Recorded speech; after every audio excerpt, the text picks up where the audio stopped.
Hey everybody, welcome back. This is another edition of 145 Bootcamp, just giving you an overview of some of the skills and tools that you will need to be successful in 145. And this one is a little bit more specific to me. Today we're going to be looking at the statistical software package Stata. Stata is one of the many tools you can use to analyze your data. All tools sort of should give you the same general result, but they have different commands, different languages, different strengths and skills. There are some statistical software packages that are free, some that are expensive, some specialize in time series data, some specialize in more rudimentary data like cross-sectional data. And so different software packages will do different things for you, but they will all generally analyze your data. And so what I'm going to do today is give you a brief intro into Stata. Hey everybody, welcome back. This is another edition of 145 Bootcamp, just giving you an overview of some of the skills and tools that you will need to be successful in 145. And this one is a little bit more specific to me. Today we're going to be looking at the statistical software package Stata. Stata is one of the many tools you can use to analyze your data. All tools sort of should give you the same general result, but they have different commands, different languages, different strengths and skills. There are some statistical software packages that are free, some that are expensive, some specialize in time series data, some specialize in more rudimentary data like cross-sectional data. And so different software packages will do different things for you, but they will all generally analyze your data. And so what I'm going to do today is give you a brief intro into Stata. Okay, so here you have the Stata interface. There's going to be some variations. Different Stata interfaces have different things. I'm going to go ahead and go up into here in File, and the first thing I want to do is set up my working directory, and this is basically telling Stata where the files are going to come from, my data files, and where my files are going to go. So I'm going to go ahead and get into my Stata data file, and that's where I will do actually, I'm going to go and use my Econ 140 files, and that's going to help me know where my files are going to be saved and where I'm going to be drawing my files from. We have a couple of different windows here. The first thing we have is this is the results window, and this is sort of the running total list of everything that's going on. So you can see here I open it, it checks for updates, it tells me the date, it's going to track dates and what's going on, updates that I could be getting. And then it says here, you can see it changes my working directory. So CD stands for change directory, and then in quotes, it's got where the file is. And so it opens up that file, and now you can see down here, that is my working directory file. I also have over here my variables, my review panel, and this is where any command I've inserted can be clicked on, and then it pops up here in my command directory. And the command directory is where I'm going to put my commands in. And so what you want to think about it is this area stores your variables, this area reviews your commands, this is the output, the results, and then this is where the commands go in. And so we can type commands manually into the command box. We can also use pull-down menus. So for example, if I want to input some data, I can go in here and import data of a given type. And instead of using the commands saying, insert data or import data, I can use the pull-down menu. There are also different kinds of Stata files. So there are log files. A log file is basically just tracking everything you do. So I'm going to go ahead and create a log file for my work today. It's really useful for turning in exercises, tracking what you do. And I'm going to go ahead and call this practice log and save it here. And now you can see the command is log using, and then it goes into that working directory that I created before, and now it's creating this file, practicelog.smcl. And that's the file type. The SMCL, that's the file type for a log. It's a Stata-specific file type. So now that I have my log, I can keep track of everything I do. So the first thing I want to do is import some data. So I'm going to go ahead and go here, and I'm going to import data. I know that the data I want is an Excel spreadsheet. You can import lots of different kinds of data. The two most common are going to be Excel comma-separated variable, which is a specific type of Excel file. It also uses the numbers program in an Apple. You can also import Stata data and other different data types, but most of you will be working with Excel, most likely. So I'm going to go ahead and browse for the file I want. I'm going to use, in this case, a data set I'm really familiar with from the Coop textbook. Let's see, let's do this one. And the great thing that it does is it gives me this preview window that shows me my data. And so this is a data called Forest from the Coop textbook that I use in my Econ 140. It's a pretty common textbook for quantitative analysis. And I can see here I've got my numbers of observations. I've got observations for forest loss, population density, crop change, and pasture change. The first thing you want to do, and this is one of the easiest mistakes to make in Stata, is to not import the first row as variable names. So I'm going to go ahead and make the mistake and show you. I'm going to not change anything and just import this data. And then if I go and ask it, I see over here my variable names are A, B, C, D, and that's kind of my first hint that something's wrong. I don't have variable names. Now I can go in here into my data browser or my data editor and look at the data set, and it's red. That's bad news. When stuff is in bright red like this in Stata, it's telling you there's a problem. In this case, it doesn't recognize any of these variables because the first row is words. And Stata does not like words. And so this first row as words means that Stata freaks out, gets an error message, and now doesn't recognize any of my other variables.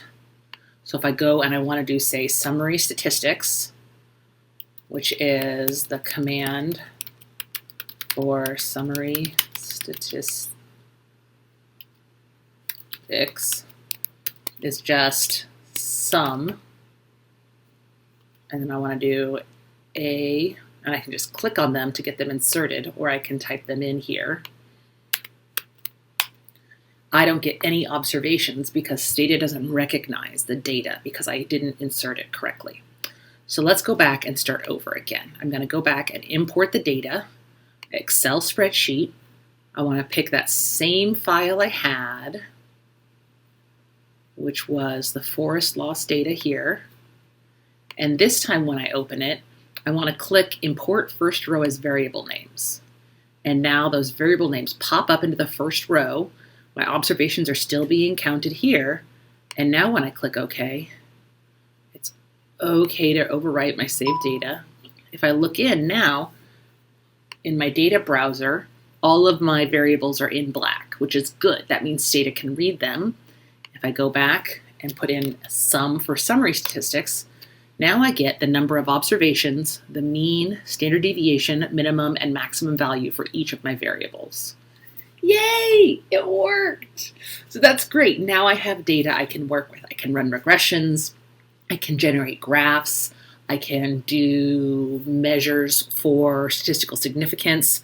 One of my favorite things to do is to create a correlation coefficient matrix, which is a simple way to just look at how closely correlated the variables are. And the command for that is CORR. And there I have correlation coefficients for forest loss and population density, crop change, and pasture change. So that's pretty cool. The other thing I can do now is I can look at the log I created. Oh, there's my help file. That's not what I wanted. I want to view my log. And now I can show you all what the log file does. So here's the log file that I created. And you can see I created it on June 16th at 11:17. You can see there's where I import my data. Here's where I did my summary statistics, and I got zeros because the data didn't load properly because I didn't import the first row as variable names. So then I go in, I clear out the old data and import the new data with the first row as variable names. And now I have summary statistics. And then I go in, and these little asterisks allow me to make notes, these little stars. And then I put in the command core for correlation, and now I've got my correlation coefficient. These logs aren't editable, so all they really do is just track everything you do in a given session on Stata. So they're not great for producing output, but they're really great for keeping track of what you've done, making notes to yourself, and that kind of thing. So that's some of the early stuff we can do with Stata. The next thing you'd want to do is maybe do a simple regression. To do a simple linear regression, the command is just reg, and then you want to put your y variable first. In this case, I want to look at the determinants of forest loss, and then I can put in my x variables, population density, crop change, and pasture change. And you want to be careful here to watch your capitalization. Whether or not something is capitalized matters a lot in Stata. So your commands are going to be in blue text. They're going to be all lowercase. Your variables and your file names are going to be in black text. And if it's capitalized, you want to make sure it's capitalized. So here, let's watch this. What happens if I put a lowercase c for crop change? I'm going to get an error. It says there is no, it's in bright red to remind me there's no variable crop change found because I didn't do an uppercase. This little R here, that's my error message. It's telling me what went wrong. And so I can click on that and it says the error return code 111 is just saying, hey, the variable you picked is not defined. You must have typed it wrong or something, or you're typing the wrong variable. So if I go back in, I can come over here to my review bar and see, ooh, there's the command I used last. And the mistake I made was not capitalizing crop change. If I fix that and just push enter, now I get a regression result table. And I can see here's my number of observations, my f-stat, the p-value for my f-stat, my r-squared, my adjusted r-squared, my y variable is forest loss, and then I've got my estimated coefficients, standard errors, t-values, p-values, and confidence intervals for all of my x's and my constant. Pretty easy, right? So that's just a quick intro into Stata and what you can do. The other thing I'll show y'all real quickly is what's called a do file. And a do file is a list of commands. And so if I wanted to replicate this assignment, I can use a do file to do that. It's going to have the same sources or the same sort of typographic idiosyncrasies as the Stata log. So here you can see if I put in log using, it's going to create the log. It's going to have the same text colors as before. I can put in the commands for importing the data, and I can just go ahead and copy and paste that into my do file